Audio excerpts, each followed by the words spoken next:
নমস্কার, আমার নতুন একটি ব্লগে আপনাদের সকলকে স্বাগত জানাই।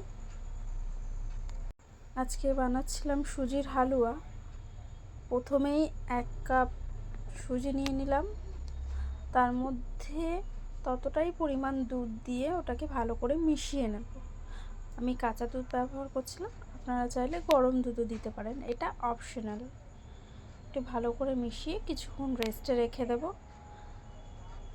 তারপরে নিয়ে নিলাম কিছুটা ড্রাই ফ্রুটসের মধ্যে ছিল কাজু, কিশমিশ আর কাঠবাদাম।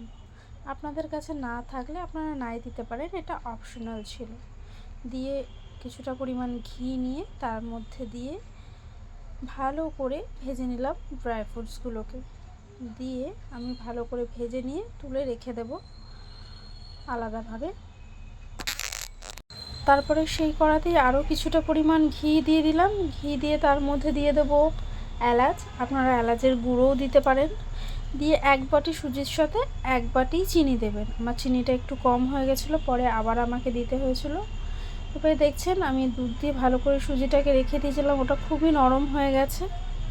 আর চিনি দেওয়া মাত্রই ওটাকে ভালো করে নাড়াতে থাকবেন, যাতে ঘিয়ের সাথে ভালো করে চিনিটা গলে যায় আর একটা ক্যারামেলাইজ হয়ে যায়।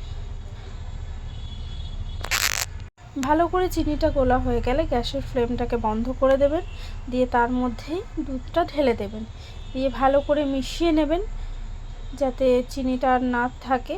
তারপরেই আমরা যেটা রেখে দিয়েছিলাম সুজিটা আলাদাভাবে, সেটাকে দিয়ে গ্যাসের ফ্লেমটাকে জ্বালিয়ে দিয়ে ভালো করে মিশিয়ে নেব।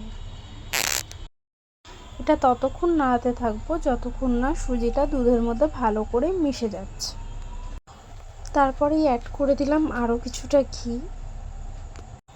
দিয়ে ভালো করে ঘিটাকে সুজির মধ্যে মিশিয়ে নেব। মেশানো হয়ে গেলেই এর মধ্যে আমরা অ্যাড করে দেব সেই ভেজে রাখা কাজু, কিশমিশ, কাঠবাদামটা। দিয়ে কিছুটা মিশিয়ে নিয়েই তৈরি হয়ে যাবে আমাদের সুজির হালুয়া। হালুয়াটা দেখতে খুবই টেস্টি হয়েছিল আর খেতেও টেস্টি হয়েছিল। দেখার থেকে মেন কথা, খেতে খুব টেস্টি হয়েছিল। ভালো করে আমি এটাকে গার্নিশ করে নিলাম, উপর থেকে কাজু, কিশমিশ আর কাঠবাদামটা দিলাম। দেখতে তো বললামই খুব সুন্দর হয়েছিল। এটা ছিল তার ফাইনাল লুক। তোমরাও চাইলে এটা সবাই বাড়িতে বানাতে পারো, আর বানিয়ে নিয়ে অবশ্যই আমাকে জানাবে তোমাদেরটা খেতে কেমন হয়েছিল। আজকের মতন এটাই, আজকে আসি, দেখা হবে পরের কোনো একটি ব্লগে। Thank you so much, keep watching. খুব ভালো থাকবেন। গুড নাইট সকলকে।